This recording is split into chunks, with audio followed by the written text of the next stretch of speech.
everybody, it's Dana. Welcome back to my YouTube channel. Today we're going to be having some fun playing with the Bo Bunny glitter paste.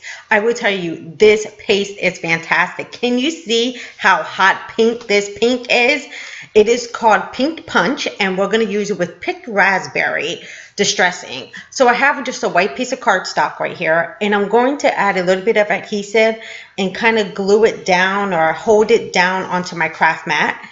This way my panel is not moving. Next, I'm going to bring in this really cool stencil. I love the buildings of this stencil. This stencil is by the Crafters Workshop, and it's called Urban Landscape. So now I'm going to lay that stencil on top of my white piece of cardstock, and I'm just going to line it up to where I want it to be. I think that looks good, and I need to cover up those words, but I want to put a sentiment underneath. So this is key. When you're using a stencil, you need the stencil to stay in place. So I am using some painter's tape. I'm going to take some of the tackiness off of the tape so it doesn't rip my card when I pull my stencil off. I'm going to cover up those words at the bottom, and I also need to cover up some of the words at the top because I don't want those words to be on the top of my card. So I'm just going to use some tape as well just to block those off. All right, now we can go ahead and start stenciling. So I'm going to use the picked raspberry, like I said, and a blending tool. Now this die is kind of intricate and thin, so I'm going to want to do downward strokes in this.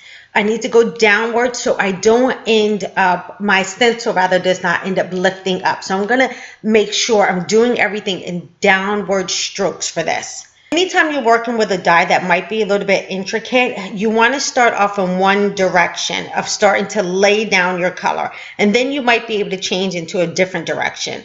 So see that little part there? I don't want that part to be raised up, so I'm going to make sure I'm always going downward on this particular stencil. Anyway, I'm going to lay down a good base color, but I don't have to be perfect with this because once I have the color down, when I put on that glitter paste, it's going to cover up any imperfections I have. So I don't need to worry about that. I'm going to take a look back, make sure I have a good amount of coverage, and then I'll go on and start laying in the rest of that color. I love, love, love this pink color. It's probably one of my favorite out of all the distress inks.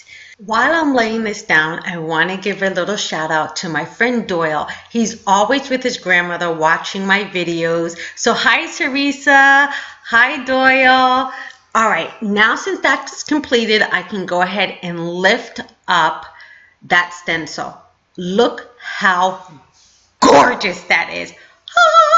I am in love with this. I'm going to go ahead and grab that painter's tape again, and I'm going to tape down the bottom of my card, or the stencil rather. I don't want that to move at all. And I also need to cover up some of the words again at the top of that stencil, because again, I do not want that to be on my card. So I'm just going to cover that up, and I need one more little piece right at the top. All right, now we can start bringing in that beautiful paste. I love this stuff. It's like happiness in a jar. So I'm going to open that up. Now this is kind of intricate, so I'm going to use outward strokes this time. And it just happens to be this die. It does not mean it has to be every die, but with this one here, because the outline has really little tiny intricate cuts, I want to make sure that I only go in one direction to start. So I'm going to lay down some of that paste, and as you can see, I'm doing upward strokes. This just makes it easy, and once I start getting some of that glitter paste down, I can start going downward.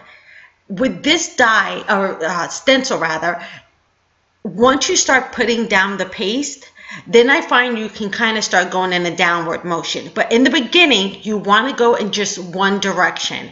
And for me, I've tested this out before. It always works first for me in upward strokes. Now, it might work a little bit differently for you, but I find that if I go in one direction with the paste, I can then start going in the opposite direction once I get a good layer of that paste down. So I'm going to make sure I get all of my little pieces, and I'm going to take some of the excess off. And you know, once you have that excess off, put it back in your jar. You don't want to waste this stuff. And that's really with any kind of paste. Once you have down a good layer, scrape it off and put it back into your jar. This way you're not wasting any of it. Now I'm going to put some right in that little corner, and that should be perfect. Now watch when I lift this up. It is like so exciting. I'm going to gently pull that so it doesn't tear my card, and then I can lift up that stencil. And you're going to see beauty in all of its glory here. Check it out.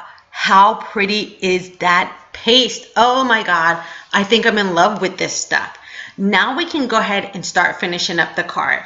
I'm just going to grab a black piece of cardstock, and I'm going to stamp a sentiment. And this too, this hello is actually from another Lawn Fawn stamp set, and I'll go ahead and put that in the description box below. So I'm just going to use some VersaFine with this because I want to heat emboss this. I could have just did it with white ink, but I really want that white to be really, really bold. So I thought if I use some bright white embossing powder rather, instead, it would really pop against that black. So I'm just going to stamp that. And then one of my favorite embossing powders for white anyway is the Wow. For some reason, it's like a really, really bright white, and it looks fantastic against darker cardstock. So I'm going to empty that back in because, again, I don't want to waste any of my supplies. And then I can go ahead and heat set this. You can use, I believe it is Hero Art, has a very bright white ink. But I always prefer, if I'm going to use white, I just prefer to use white embossing powder. So I'm going to heat up my gun and make sure that's really, really heated up prior to me bringing it to my cardstock. This way it helps my embossing powder to heat up quicker, and it doesn't end up warping your paper as much. So if your paper is warping a lot, just make sure your heat gun is hot first before you bring it to your embossing powder.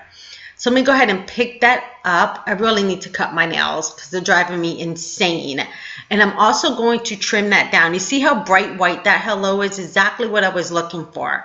So I'm going to add that back into my paper cutter because it's just a little bit too wide. I need to have that hello kind of centered better on that piece of black cardstock. So now look how great that black looks with that hot pink. Now, I would tell you this, make sure your panel with your embossing, your glitter embossing paste is dry. Make sure it's dry before you start adding any kind of sentiment to it. You do not want to ruin what you just worked so hard to do. So I made sure mine was thoroughly dried before I even started messing with the panel again. Now I'm just going to trim off that excess of the black cardstock and trim that off with my scissors. And look how great that looks. Oh my God, I think those buildings are so pretty in paint. Absolutely so pretty in paint. So as you guys know me, I always use white card bases.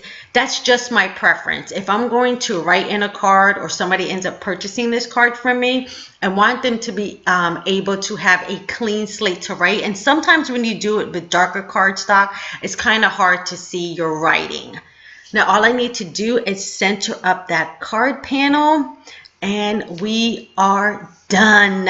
Look how gorgeous this card is. I'm going to give you a snapshot of the finished card. Thank you guys so much for hanging out with me today. I will see you guys soon. Don't forget to follow me and subscribe so you don't miss a thing. Take care, everybody.